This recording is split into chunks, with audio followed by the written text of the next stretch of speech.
ಸಂದರ್ಭದಲ್ಲಿ ಹೇಳ್ತೀನಿ.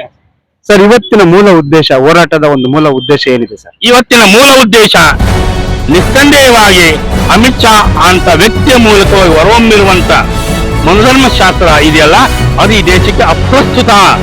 ನಮಸ್ಕಾರ, ಕರ್ನಾಟಕ ಮೀಡಿಯಾ ನ್ಯೂಸ್ಗೆ ಸ್ವಾಗತ. ನಾನು ನಿಮ್ಮ ಪ್ರೀತಿಯ ಮಹೇಶ್. ಇವತ್ತೇನು ಅಮಿತ್ ಶಾ ಅವರ ವಿರುದ್ಧ ಒಂದು ಪ್ರತಿಭಟನೆ ಮಾಡ್ತಾ ಇದ್ದಾರೆ ಸಂಘಟನೆಯರು, ಅವ್ರನ್ನೂ ಕೂಡ ಮಾತಾಡ್ಸೋಣ. ಒಂದೆರಡು ಸೆಕೆಂಡ್ ಬನ್ನಿ. ಹಿಂದೂ ಧರ್ಮದ ಒಳಗಡಿದ್ದಂತವರೆಲ್ಲ ಬಂಧುಗಳೇ, ಹಿಂದೂ ಧರ್ಮದ ಒಳಗಿದ್ದಂತೆಲ್ಲ ಬಂಧುಗಳೇ, ಅವರನ್ನ ಹೊರಗಡೆ ಇಡಲಾಗಿತ್ತು. ಅವರು ಬಹಿಷ್ಕೃತರು. ಯಾಕೆ ಬಹಿಷ್ಕೃತರು ಅಂದ್ರೆ, ಇವರು ಹಿಂದೂ ಧರ್ಮದ, ವೈದಿಕ ಧರ್ಮದ, ಬ್ರಾಹ್ಮಣ್ಯರ ಮನೋಧರ್ಮ ಶಾಸ್ತ್ರವನ್ನ ತಿರಸ್ಕಾರ ಮಾಡ್ತಾ ಬಂದಿದ್ರಿಂದಲೇ ವಾಸ್ತವಿಕವಾಗಿ ನಮ್ಮ ಈ ಜನಾಂಗವನ್ನ, ಒಳಮಾದಿಗ ಜನಾಂಗದ ಮೂಲ ನಿವಾಸಿಗಳನ್ನ ಅವರು ಹೊರಗಿಟ್ಟಿದ್ರು ಬಂಧುಗಳೇ. ಆ ಮೂಲಕವೇ ನಮಗೆ ಸ್ಪಷ್ಟ ಆಗುತ್ತೆ. ಪದೇ ಪದೇ ಅಂಬೇಡ್ಕರ್ ಅವರು ತಮ್ಮ ಎಲ್ಲ ರೈಟಿಂಗ್ಸ್ ನಲ್ಲಿ ಬೇಕಾದ್ರೆ ನೋಡಿ, 22 ವಾಲ್ಯೂಮ್ಗಳನ್ನ ಬಗೆದು ನೋಡಿ ನೀವು. 22 ವಾಲ್ಯೂಮ್ಗಳನ್ನ ಬಗೆದು ನೋಡಿ. ಆ 22 ವಾಲ್ಯೂಮ್ಗಳಲ್ಲೂ ಕೂಡ ಅಂಬೇಡ್ಕರ್ ಸ್ಪಷ್ಟಪಡಿಸ್ತಾರೆ, ದಲಿತರು ಅಥವಾ ಒಳಮಾದಿಗರು ಮೂಲ ನಿವಾಸಿಗಳಾದಂತ ಮಾತಂಗ ಕುಲದವರು, ನಾಗ ಕುಲದವರು ಎಂದೆಂದೂ ಕೂಡ ಅವರು ಹಿಂದೂಗಳಲ್ಲ ಅನ್ನುವಂಥದ್ದನ್ನ ನಾವು ಹೇಳುವಂಥದ್ದಲ್ಲ. ಸ್ವಯಂ ಹಿಂದೂವಾದಿಗಳೇ, ಹಿಂದೂ ಧರ್ಮವೇ ನಮ್ಮನ್ನು ಹೇಳ್ತತೆ ಅನ್ನುವಂಥ ಮಾತನ್ನ ನಾವು ಯಾರು ಕೂಡ ಮರೆಯಕ್ಕಾಗಲ್ಲ. ದುರಂತ ನಮ್ಮ ನೌಕರರು, ನಮ್ಮ ವಿದ್ಯಾವಂತರು, ನಮ್ಮ ಶಿಕ್ಷಿತ ವರ್ಗ. ತಮ್ಮ ಹೆಸರು ಸರ್? C K Mahesh. ಶಿಕ್ಷಿತ ವರ್ಗ ದುರಂತ ಇಂದು ದೇವಾನುದೇವತೆಗಳಿಗೆ ಶರಣಾಗಿದ್ದಾರೆ ಬಂಧುಗಳೇ. ಇಂದು ದೇವಾನುದೇವತೆಗಳಿಗೆ ಶರಣಾಗಿದ್ದಾರೆ ಅಂದ್ರೆ ಅರ್ಥ ನನಗನ್ಸುವಂಥದ್ದು, ನಮ್ಮ ಅನಕ್ಷರಸ್ಥ ಲೋಕ, ಅನಕ್ಷರಸ್ಥರಿದ್ದಾರಲ್ಲ, ಅವಿದ್ಯಾವಂತರ ಬಗ್ಗೆ ನಾವು ಮಾತಾಡ್ತಿದ್ವಲ್ಲ, ಅವರಿಂದ ಮಾದಿಗರ ಸಂಸ್ಕೃತಿ ಉಳ್ಕೊಂಡಿದೆ ಬಂಧುಗಳೇ. ಅವರ ಮನೆಗಳಲ್ಲಿ ಯಾವ ಬ್ರಾಹ್ಮಣ ಬಂದು ಪೂಜೆ ಮಾಡಲ್ಲ, ಅವರ ಮನೆಗಳಲ್ಲಿ ಯಾವುದೇ ಹಿಂದೂ ಧರ್ಮದ ಆಚರಣೆಗಳಿಲ್ಲ, ಅವರ ಮನೆ ಮಕ್ಕಳಿಗೆ ಯಾವ ಬ್ರಾಹ್ಮಣನ ಮೂಲಕವಾಗಿ ಮದುವೆ ಮಾಡಲ್ಲ, ಅವರ ಮನೆ ಮಗನ ಏನು ನಾಮಕರಣ ಸಂದರ್ಭದಲ್ಲಿ ಯಾವ ಬ್ರಾಹ್ಮಣನ ಬರೋದಿಲ್ಲ. ಆದರೆ ಇವರೆಲ್ಲರೂ ಬರುವಂತದ್ದು ಯಾರಿಗಂತಂದ್ರೆ, ವಾಸ್ತವಿಕವಾಗಿ ವಿದ್ಯಾವಂತರಾದಂತ, ಅಂಬೇಡ್ಕರ್ ಅವರ ಮೀಸಲಾತಿಯ ಭಕ್ಷಕರಾದಂತ, ಅಂಬೇಡ್ಕರ್ ಅವರ ಋಣದಲ್ಲಿ ಬದುಕುವಂತ ವಿದ್ಯಾವಂತ ಮಾದಿಗ, ವಿದ್ಯಾವಂತ ವಲಯ ಇವತ್ತು ಹೆಚ್ಚಿನ ಪ್ರಮಾಣದಲ್ಲಿ ಅಂಬೇಡ್ಕರ್ಗೆ ದ್ರೋಹವನ್ನು ಬಗೆತಿದ್ದಾನೆ ಬಂಧುಗಳೇ. ಅವರ ಅವಿದ್ಯಾವಂತರಲ್ಲ ಅನ್ನುವಂಥದ್ದನ್ನು ಕೂಡ ಈ ಸಂದರ್ಭದಲ್ಲಿ ನಾವು ಹೇಳಕ್ಕೆ ಇಷ್ಟಪಡ್ತೀನಿ. ಆ ಕಾರಣಕ್ಕಾಗಿನೇ ಹಟ್ಟಿಗೆ ಹೋಗುವಂತ ವಿದ್ಯಾವಂತ ಮಾದಿಗ, ಹಟ್ಟಿಗೆ ಹೋಗುವಂತ ವಿದ್ಯಾವಂತ ವಲಯ ಮೊಟ್ಟ ಮೊದಲಾಗಿ ನಿಮ್ಮ ತಲೆ ಒಳಗಡೆ, ನಿಮ್ಮ ತಲೆಯಲ್ಲಿರುವಂತ ಮನುವನ್ನ ಹೊರಗಾಕಿ, ನಿಮ್ಮ ತಲೆ ಒಳಗಡೆ ಅಂಬೇಡ್ಕರ್ ಅವರನ್ನ, ಬುದ್ಧನನ್ನ ಬಿಟ್ಟುಕೊಂಡು ಹೋದ್ರೆ ಮಾತ್ರ ಈ ಜನಾಂಗವನ್ನ ಕಟ್ಲಿಕ್ಕೆ ಸಾಧ್ಯತೆ ಆಗುತ್ತೆ. ಇಲ್ಲದಾದ್ರೆ ಈ ಜನಾಂಗಕ್ಕೆ ಮತ್ತಷ್ಟು ನೀವು ಪೆಟ್ಟನ್ನ ಕೊಡ್ತೀರಾ. RSS ಏನ್ ಕೊಡ್ಬೋರೋ ಅದೇ ಪೆಟ್ಟನ್ನ ಮಾದಿಗ ವಿದ್ಯಾವಂತ, ಮಾದಿಗ ವಲಯ ವಿದ್ಯಾವಂತ ಈ ಜನಾಂಗಕ್ಕೆ ಒಂದು ದೊಡ್ಡ ಪೆಟ್ಟನ್ನು ಕೊಡ್ತಾನೆ ಅನ್ನುವಂಥದ್ದನ್ನು ಕೂಡ ಈ ಸಂದರ್ಭದಲ್ಲಿ ನಾವು ನೆನಪು ಮಾಡ್ಲಿಕ್ಕೆ ಇಷ್ಟಪಡ್ತೀನಿ ಬಂಧುಗಳೇ. ಆ ಕಾರಣಕ್ಕಾಗಿನೇ ಈ ದೇಶದ ಸಂವಿಧಾನ ಎಲ್ಲರ ಪರವಾಗಿ ಮಾತಾಡುತ್ತೆ ಬಂಧುಗಳೇ. ಮನುಧರ್ಮ ಶಾಸ್ತ್ರ ಕೇವಲ 3 ವರ್ಣೀಯರನ್ನ ಅವ್ರ ಸಂಖ್ಯೆ ಎಷ್ಟಿದೆ, 10% ಜನಸಂಖ್ಯೆಯ ಪರವಾಗಿ ಮಾತಾಡ್ತಿತ್ತು ಬಂಧುಗಳೇ.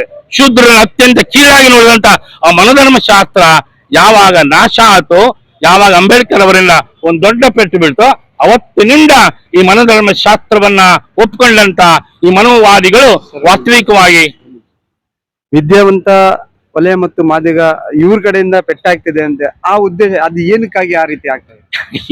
ಇಲ್ಲ ಹೇಳಿ ಸರ್, ಮಾತಾಡೋದ ಮತ್ತೆ ಹೇಳಿ ಸರ್. ನಮ್ಮ ನೌಕರು ಬಂಧುಗಳೇ,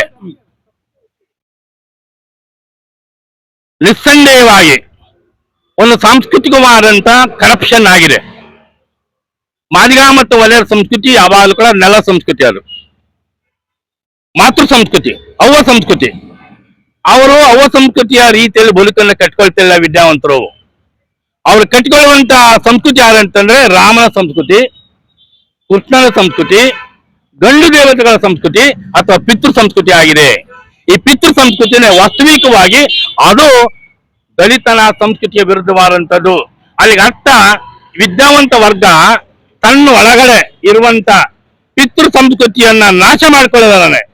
ತಾನು ಎರವಲು ತಾಂಡಿರುವಂತ MA ಓದುವ ಸಂದರ್ಭದಲ್ಲಿ, PhD ಮಾಡುವ ಸಂದರ್ಭದಲ್ಲಿ, ಇಂಜಿನಿಯರಿಂಗ್ ಓದುವಂತ ಸಂದರ್ಭದಲ್ಲಿ, MBBS ಓದುವಂತ ಸಂದರ್ಭದಲ್ಲಿ ಏನು ಟೆಕ್ಸ್ಟ್ ಬುಕ್ ಗಳಲ್ಲಿ ಇರುವಂತ ಮಾಹಿತಿಯನ್ನು ಇಟ್ಟುಕೊಂಡು ಬಿಟ್ರೆ ಅವನ ಅತ್ಯಂತ ಅಪಾಯಕಾರಿ ಆಗ್ತಾನೆ ಬಂಧುಗಳೇ. ಒಬ್ಬ RSSನಿಗಿಂತಲೂ ಕೂಡ ಬಹಳ ದೊಡ್ಡ ಅಪಾಯಕಾರಿ ನನ್ನ ಪ್ರಕಾರ ಯಾರಪ್ಪ ಅಂತಂದ್ರೆ, ಅಂಬೇಡ್ಕರ್ ಅವರನ್ನು ತಿಳಿದಿರುವಂತ, ಬುದ್ಧನನ್ನು ತಿಳಿದಿರುವಂತ ಒಬ್ಬ ದಲಿತ ಹೆಚ್ಚು ಅಪಾಯಕಾರಿಯಾಗಿ ಒಳಮೂಡ್ತಾನೆ ಬಂಧುಗಳೇ. ಆ ಕಾರಣಕ್ಕಾಗಿನೇ ಇಂಥ ಒಂದು ಸ್ಥಿತಿ ಒಳಗಡೆ ಅಂಬೇಡ್ಕರ್ ಅರ್ಥ ಮಾಡ್ಕೊಳ್ಳದೇ ಇರುವಂತ, ಬುದ್ಧನನ್ನು ಅರ್ಥ ಮಾಡ್ಕೊಳ್ಳದೇ ಇರುವಂತ, ಒಲೆಮಾರಿಗರ ಸಂಸ್ಕೃತಿಯನ್ನು ಅರ್ಥ ಮಾಡ್ಕೊಳ್ಳಿರುವಂತ, ಸಿಂಧೂ ನಾಗರಿಕತೆಯನ್ನು ಅರ್ಥ ಮಾಡ್ಕೊಳ್ಳದೇ ಇರುವಂತ, ವಚನಗಳನ್ನು ಅರ್ಥ ಮಾಡ್ಕೊಳ್ಳದೇ ಇರುವಂತ, ಅಂಬೇಡ್ಕರ್ ಅವರ ಅನೇಕ ಮಗ್ಗಲುಗಳನ್ನು ಅರ್ಥ ಮಾಡ್ಕೊಳ್ಳದಿರುವಂತ ಯಾವುದೇ ದಲಿತ ಇದ್ದಾನಲ್ಲ, ವಲಯ ಮತ್ತು ಮಾರಿಗರಲ್ಲ, ನಿಸ್ಸಂದೇಹವಾಗಿ ಅವನ MA PhD ಏನೇ ಇರ್ಬೋದು, ಅವರೆಲ್ಲರೂ ಕೂಡ ಈ ಜನಾಂಗದ ದ್ರೋಹಿಗಳು ಅನ್ನುವಂಥದ್ದು ಖಚಿತವಾದಂತ ಒಂದು ಅಭಿಪ್ರಾಯ ಇದೆ. ಅವ್ರು ಏನನ್ನು ಮಾಡ್ತಾರೆ ಅಂದ್ರೆ ತಮ್ಮ ಬದುಕಿನಲ್ಲಿ ತಮ್ಮ ವಿರೋಧಿ ಸಂಸ್ಕೃತಿಯನ್ನ ಕಟ್ತಾರೆ, ಬೆಳೆಸ್ತಾರೆ, ತಮ್ಮ ಮೂಲ ಸಂಸ್ಕೃತಿಯನ್ನ ವಿರೋಧಿಸ್ತಾರೆ ಅನ್ನುವಂಥದ್ದು ಸ್ಪಷ್ಟ. ಬಂಧುಗಳೇ, ಮತ್ತೊಂದು ಈ ಸಂದರ್ಭದಲ್ಲಿ ನಾವು ನೆನಪು ಮಾಡ್ಕೋಬೇಕು, ನಿಮಗೆಲ್ಲರೂ ಕೂಡ ಗೊತ್ತಿರುವಂತದ್ದು ಮಾದಿಗ ವಲಯ ಅಥವಾ ಈ ಶೋಷಿತ ಜಾತಿ ಏನಂತ ಕರಿತಿದೀವಿ, ಯಾರ ಆಸ್ತಿಗಳನ್ನ ಕದ್ದಿರೋದಿದೆಯಾ? ನಾವು ಯಾವುದೇ ಆಸ್ತಿಗಳನ್ನು ಕದ್ದಿರುವಂತವರಲ್ಲ. ನಾವು ಯಾವುದೇ ಯಂತ್ರ ಮಂತ್ರಗಳನ್ನು ಹೇಳಿ, ಯಜ್ಞ ಯಾಗಾದಿಗಳನ್ನ ಹೇಳಿ ದೇಶಕ್ಕೆ ಅಥವಾ ಒಂದು ರಾಜ್ಯಕ್ಕೆ ಅಥವಾ ಒಂದು ಸಮಾಜಕ್ಕೆ ಒಳ್ಳೇದು ಆಗುತ್ತೆ ಅಂತೇಳಿ ಅಶ್ವಮೇಧ ಯಾಗವನ್ನು ಮಾಡಿಸಿದವರಲ್ಲ ನಾವು. ಮತ್ತೇನು ಯಜ್ಞಗಳನ್ನು ಮಾಡಿಸಿದವರಲ್ಲ ನಾವು, ಹೋಮಗಳನ್ನು ಮಾಡಿಸಿದಂತವರಲ್ಲ ನಾವು. ಆಮೇಲೆ ಸತ್ಯನಾರಾಯಣ ಪೂಜೆಗಳ ಒಂದು ಪೂಜಾರಿಕೆಯನ್ನು ಮಾಡುವಂತವರಲ್ಲ ನಾವು. ಇವೆಲ್ಲವೂ ಕೂಡ ಬೂಟಾಟಿಕವು ಮತ್ತು ಸುಳ್ಳಿನ ಮಾದೊಡ್ಡ ಸುಳ್ಳಿನವು. ಇಂಥ ಯಾವುದೇ ಕಾರ್ಯವನ್ನ ಒಲೆಮಾದಿಗರು ಮಾಡುವುದಿಲ್ಲ ಬಂಧುಗಳೇ. ಒಲೆಮಾದಿಗರು ಇಂಥ ಒಂದು ಸುಳ್ಳಿನ ಪರಂಪರೆಯನ್ನ ತಮ್ಮ ಬೆನ್ನಲ್ಲಿ ಇಟ್ಕೊಂಡಿಲ್ಲ ಬಂಧುಗಳೇ. ಆ ಕಾರಣಕ್ಕಾಗಿನೇ ಸುಳ್ಳು ಹೇಳದಿರುವಂತ ಮಾದಿಗ, ಕದಿದೇ ಇರುವಂತ ಮಾದಿಗ, ಹಾಗೇನೆ ಅವನ ಒಳಗಡೆ ಇರುವಂತ ಹಿಂಸೆ ಇದೆಯಲ್ಲ, ಯಜ್ಞ ಯಾಗಾದಿಗಳಲ್ಲಿ ಹಿಂಸೆಗಳನ್ನು ಮಾಡ್ತಿದ್ದವರು ಯಾರು ನಿಮಗೆಲ್ಲರೂ ಕೂಡ ಗೊತ್ತಿದೆ. ನಿಮ್ಗೆ ಗೊತ್ತಿರುವಂತದ್ದು ಮತ್ತೊಮ್ಮೆ ನಾನು ಹೇಳಕ್ ಹೋಗೋದಿಲ್ಲ. ಯಜ್ಞ ಯಾಗಾದಿಗಳ ಹೆಸರಿನಲ್ಲಿ ಬುದ್ಧನ ಅಂಗುತಾರ ನಿಕಾಯದಲ್ಲಿ ರೆಕಾರ್ಡ್ ಆಗಿರೋ ರೀತಿಯಲ್ಲಿನೇ 2500 ಎತ್ತುಗಳನ್ನ ಕಡಿತಾ ಇದ್ರು ಬಂಧುಗಳೇ. ಯಜ್ಞಗಳ ಒಳಗಡೆ ಯಜ್ಞದ ಸಂದರ್ಭದಲ್ಲಿ ಹಿಂಸೆ ಇತ್ತಲ್ಲ, ಅದು ಅತ್ಯಂತ ನಿಕೃಷ್ಟವಾದಂತ ಕ್ರೌರ್ಯದ ಜಗತ್ತಿನಲ್ಲಿ ಕಾಣದಿರುವಂತ ಒಂದು ಹಿಂಸೆಯನ್ನು ಮಾಡ್ತಿದ್ರು ಬಂಧುಗಳೇ. ಅಂತ ಯಾವುದೇ ಹಿಂಸೆ ಕಾರ್ಯವನ್ನ ಮಾದಿಗ ವಲಯ ಮಾಡಿಲ್ಲ ಬಂಧುಗಳೇ. ಚರಿತ್ರೆ ಒಳಗಡೆ ನೀವು ನೆನ್ಪಿಟ್ಕೊಳ್ಳಿ. ಅತ್ಯಂತ ಅದಕ್ಕಾಗಿನೇ ಈ ದೇಶ ಒಳಗಡೆ ಅತ್ಯಂತ ಅತ್ಯಂತ ಹ್ಯೂಮನ್ ಆದಂತ, ಅತ್ಯಂತ ಬೆಲೆಯುಳ್ಳಂತ, ಅತ್ಯಂತ ಮೌಲಿಕವಾದಂತ ಜನಾಂಗ ಯಾವುದಾದ್ರೂ ಇದೇನಾದ್ರೆ ಅದು ವಲಯ ಮತ್ತು ಮಾದಿಗ ಅನ್ನುವಂಥ ಜನಾಂಗ ಅನ್ನುವಂಥದ್ದನ್ನ ನಾವೆಲ್ಲರೂ ಅರ್ಥ ಮಾಡ್ಕೋಬೇಕು ಬಂಧುಗಳೇ. ಕದಿಯದಿರುವಂತ ಜನಾಂಗ, ಸುಳ್ಳು ಹೇಳದಿರುವಂತ ಜನಾಂಗ, ಹಿಂಸೆಯನ್ನು ಮಾಡದಿರುವಂತ ಜನಾಂಗ, ಮತ್ತೆ ಅದು ನಿಸ್ಸಂದೇಹವಾಗಿ ಹೆಣ್ಣನ್ನ ಬೋಗದಿರುವಂತ ಜನಾಂಗ. ಹೆಣ್ಣುಗಳನ್ನ ಅಮಾಯಕವಾದಂತ ಹೆಣ್ಣು ಮಕ್ಕಳನ್ನ, ನಮ್ಮ ಜನಾಂಗದ ಹೆಣ್ಣು ಮಕ್ಕಳನ್ನ ಏನು ರೇಪ್ ಮಾಡಿದ್ದಾರೆ, ಏನು ಕೆಟ್ಟದ್ದಾಗಿ ನಡೆಸ್ಕೊಂಡಿದ್ದಾರೆ ಅಂತ ಯಾವುದೇ ಕ್ರಿಯೆಗಳನ್ನ ಮಾಡದಿರುವಂತ ಈ ಜನಾಂಗವನ್ನ ಹುಟ್ಟಿದಿವಲ್ಲ ನಾವು. ನಿಸ್ಸಂದೇಹವಾಗಿ ನನಗಂತೂ, ನಿಮ್ಗೆ ಯಾರಿಗನ್ಸುತ್ತಿಲ್ಲೋ, ನಾನು ಬ್ರಾಹ್ಮಣನಾಗಿ ಹುಟ್ಟಿದ್ರೆ, ನಾನು ಶಕ್ತಿಯನಾಗಿ ಹುಟ್ಟಿದ್ರೆ, ನಾನು ಆಕಸ್ಮಿಕವಾಗಿ ಈ ದೇಶದ ಶೋಷಿತರನ್ನು ತುಳಿಯುವಂತ ಜನಾಂಗದಲ್ಲಿ ಹುಟ್ಟಿದ್ರೆ ನನ್ನ ಸೂಕ್ಷ್ಮಾತಿ ಸೂಕ್ಷ್ಮ ಮನಸ್ಸು ಇಷ್ಟತಿಗೆ ನನ್ನ ನೆಲ್ಲಿ ತಾಳು ಹೋಗ್ತಿತ್ತಂದ್ರೆ ನಾನು ಆತ್ಮಹತ್ಯೆಯನ್ನು ಮಾಡ್ಕೊಳ್ತಿದ್ದೆ ಬಂಧುಗಳೇ.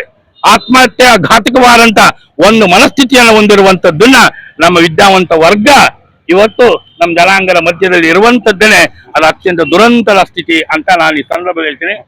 ಸರ್, ಇವತ್ತಿನ ಮೂಲ ಉದ್ದೇಶ, ಹೋರಾಟದ ಒಂದು ಮೂಲ ಉದ್ದೇಶ ಏನಿದೆ ಸರ್? ಇವತ್ತಿನ ಮೂಲ ಉದ್ದೇಶ ನಿಸ್ಸಂದೇಹವಾಗಿ ಅಮಿತ್ ಶಾ ಅಂತ ವ್ಯಕ್ತಿಯ ಮೂಲಕವಾಗಿ ಹೊರಹೊಮ್ಮಿರುವಂತ ಮನುಧರ್ಮ ಶಾಸ್ತ್ರ ಇದೆಯಲ್ಲ, ಅದು ಈ ದೇಶಕ್ಕೆ ಅಪ್ರಸ್ತುತ, ಈ ದೇಶಕ್ಕೆ ಸರಿ ಇಲ್ಲ ಅನ್ನುವಂಥದ್ದು ಹೇಳೋದ್ರ ಮೂಲಕನೇ ಅಮಿತ್ ಶಾ ರವರ ನೆಪದ ಒಳಗಡೆ ನಾವು ಈ ದೇಶದೊಳಗೆ ಪರ್ಯಾಯ ಸಂಸ್ಕೃತಿಯನ್ನ, ಪರ್ಯಾಯ ಸಿದ್ಧಾಂತವನ್ನ, ಅದು ಪರ್ಯಾಯ ಸಿದ್ಧಾಂತ ಅಥವಾ ಪರ್ಯಾಯ ಸಿದ್ಧಾಂತ ಮೂಲ ಸಂಸ್ಕೃತಿಯನ್ನ, ಮೂಲ ವಿಚಾರಧಾರೆ ಅಂತ ಬುದ್ಧನ ಆಲೋಚನೆಗಳನ್ನ ಮತ್ತೊಮ್ಮೆ ಈ ನೆಲದಲ್ಲಿ ಪುನಃಸ್ಥಾಪಬೇಕು ಅನ್ನುವಂತ ಹಿನ್ನೆಲೆ ಒಳಗಡೆ ನಾವು ಈ ಕ್ರಿಯೆಯನ್ನು ಮಾಡ್ತಿರುವಂತದ್ದು. ಈ ಕೇವಲ ಅಮಿತ್ ಶಾ ಅನ್ನುವಂತ ವ್ಯಕ್ತಿಗೆ ಈ ಡ್ರಾಪ್ ಮಾಡಿದ್ರೆ ನಾವು ತೃಪ್ತಿ ಪಡುವಂತದ್ದಲ್ಲ. ಯಾಕಂದ್ರೆ ಅಮಿತ್ ಶಾ ಅಂತ ಒಬ್ಬರಿಲ್ಲ, ಒಬ್ಬ ಅಮಿತ್ ಶಾ ಆದ್ಮೇಲೆ ಇನ್ನೊಬ್ಬ ಅಮಿತ್ ಶಾ ಬರ್ತಾನೆ. ಹೀಗೆ ಅಮಿತ್ ಶಾಗಳು ಒಂದು ಬೀಜಾಸುರಗಳಿದ್ದಾರೆ, ರಕ್ತ ಬೀಜಾಸುರು ಇದ್ದಾರಲ್ಲ, ಅಂತ ರಕ್ತ ಬೀಜಾಸುರು 108 ಜನ ಹುಟ್ಟು ಬರ್ತಾರೆ. ಅದಕ್ಕೆ ಕಾರಣ ಅಂತಂದ್ರೆ ಎಲ್ಲಿವರೆಗೆ ಮನೋಧರ್ಮ ಶಾಸ್ತ್ರ, ಎಲ್ಲವರೆಗೆ ವೈದಿಕ ಸಿದ್ಧಾಂತ, ಎಲ್ಲವರೆಗೆ ಬ್ರಾಹ್ಮಣ್ಯ ಅನ್ನುವಂತ ಸಿದ್ಧಾಂತ ಈ ನೆಲದಲ್ಲಿ ಇರ್ತತೋ ಅಲ್ಲಿ ತನಕ ಅಮಿತ್ ಶಾ ಅಂತ ಒಬ್ಬ ರಕ್ಷಸ, ಅಮಿತ್ ಶಾ ಅಂತ ಒಬ್ಬ ಕ್ರೂರಿ, ಅಮಿತ್ ಶಾ ಅಂತ ಒಬ್ಬ ದರೋಡೆಗಾರ, ಅಮಿತ್ ಶಾ ಅಂತ ಒಬ್ಬ ಕೊಲೆಗಳಕ ಈ ದೇಶದಲ್ಲಿ ಹುಟ್ಟಿ ಬರ್ತಾರೆ ಬಂಧುಗಳೇ. ನಮಗೆಲ್ಲರೂ ಕೂಡ ಹಿಂಸೆಯನ್ನು ಕೊಡ್ತಾರೆ.